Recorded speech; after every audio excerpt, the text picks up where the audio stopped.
Salut à tous. Alors aujourd'hui, dans la continuité de ma vidéo setup 2022, je vais te présenter tout mon matos vidéo pour 2022. Alors je ne vais pas tout te présenter, mais seulement les choses que j'utilise le plus et que j'ai trouvé le plus pertinent à te montrer. Je vais te montrer ce que j'utilise, ce que je compte améliorer et les alternatives. Je mets bien sûr tous les liens en description. Si tu es intéressé par une partie en particulier, les objectifs, les drones, les caméras, eh bien j'ai tout chapitré dans la barre de lecture YouTube. On va commencer je pense par le plus important parce que sans ça il n'y a pas de vidéo. Je parle bien sûr des caméras, les objectifs, les bacs d'adaptation. Ma caméra principale qui me filme actuellement, tu le sais, je l'utilise depuis un certain temps, j'en suis super content, c'est le Lumix S5.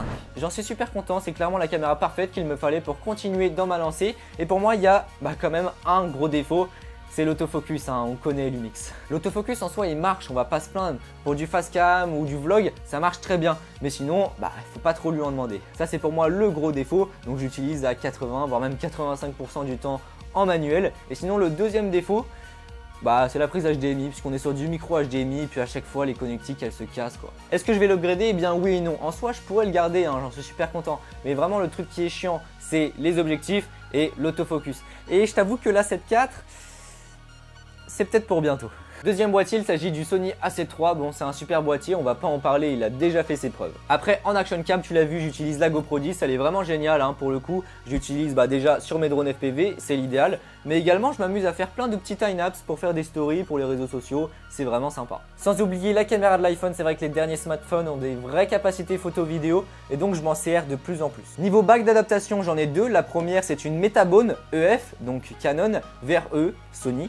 Et la deuxième, c'est pour mon Lumix, donc pareil, on est sur du EF vers monture L. Les deux fonctionnent très bien, il n'y a rien à dire. Pour les objectifs, celui qu'il y a sur mon Lumix, c'est l'objectif du kit, donc le 20-60 f3.5. Celui qu'il y a sur mon Sony, c'est le 24-105 f4.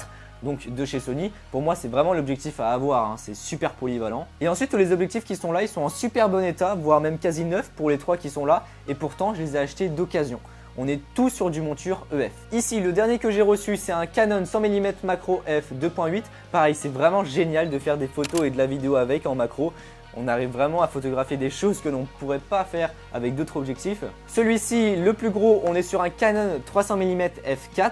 Là, un Tamron 70-200 f 2.8. Et enfin, tu l'as vu, un 15 mm f 2.4 cette fois-ci. Si jamais je revends mon matériel pour pouvoir me prendre la 7 IV, je ne sais pas encore exactement l'objectif que je vais prendre, mais je me tâte pour un 24-70 2.8 de chez Sigma. Niveau carte SD, c'est plutôt important d'en prendre compte puisque les dernières caméras, y compris les GoPro même, ça débite quand même plutôt pas mal. J'ai deux cartes SanDisk 128 Go en UHS 2 et ensuite toutes les autres cartes que j'ai, c'est des cartes micro SD de chez SanDisk, donc en Extreme Pro 128 Go. Aujourd'hui, des bonnes cartes micro SD 128, ça vaut pas très cher de souvenir, c'est entre 24, 28, 32 au maximum je pense.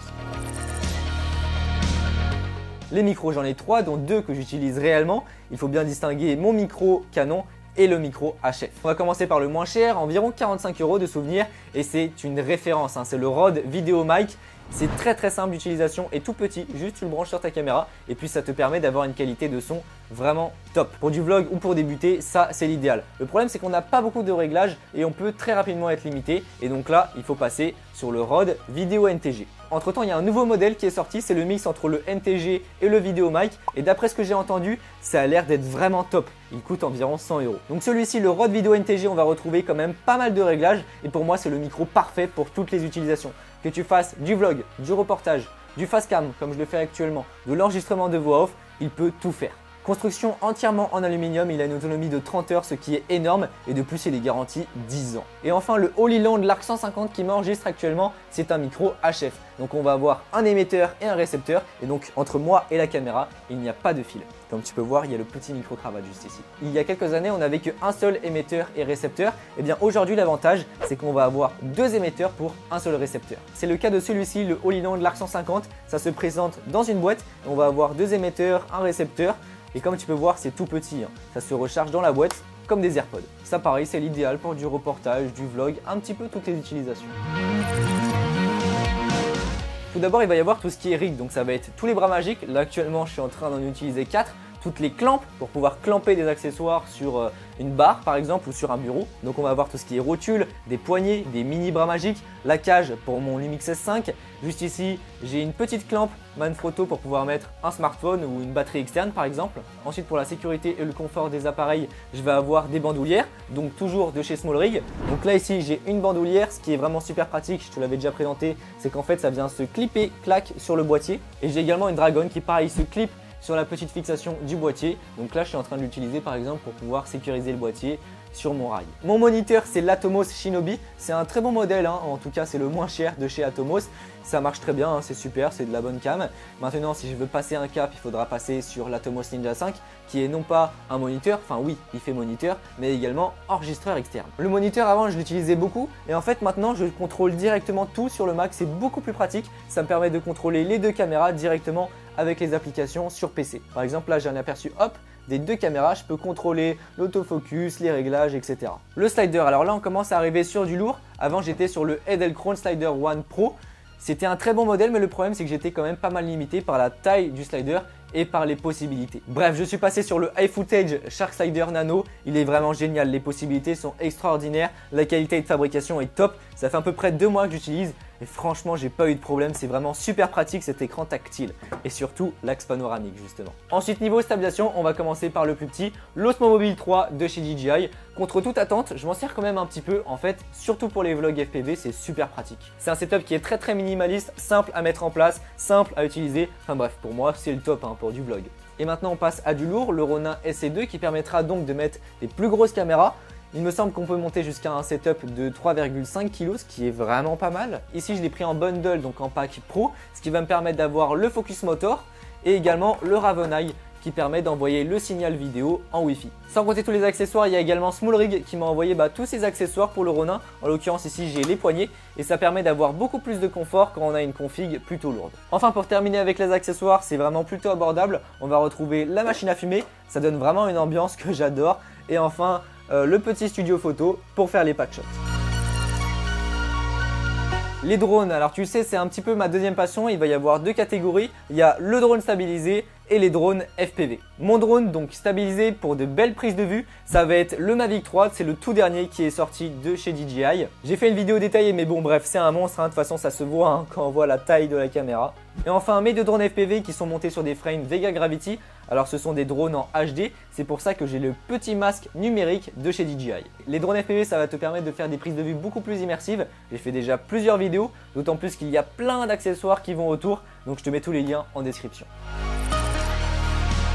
Les trépieds et les rotules vidéo. On va commencer par les GorillaPod, c'est ce que je conseille à tout le monde, ça coûte pas très cher. Alors par contre, je te conseille pas de prendre des marques tir parce que généralement ça casse au bout de 2 secondes et crois-moi, j'en ai essayé pas mal, mais prends bien la marque officielle parce que généralement pour 10 € de différence, crois-moi que ça c'est de la bien meilleure qualité. Ces petits trépieds qui vont en moyenne de 20 à 100 €, ça va te permettre en fait de les balader partout et de les accrocher partout. Parce que comme tu peux le voir, en fait ils sont modulables. Mon trépied principal c'est le Manfrotto 190L en aluminium.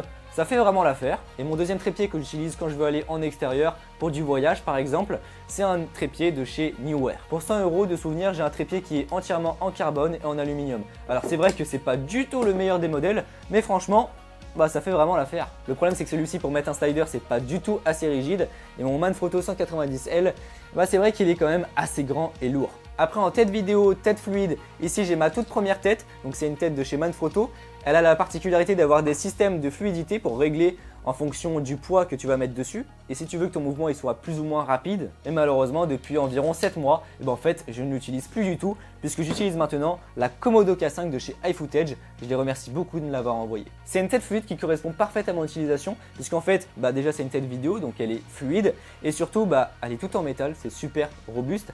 Et ça me permet de l'utiliser sur un trépied comme ça, mais également sur un slider. Et quand tu vois la différence de poids et de taille entre les deux, c'est vrai qu'en fait je préfère largement utiliser la Komodo K5, ça correspond plus à mon utilisation.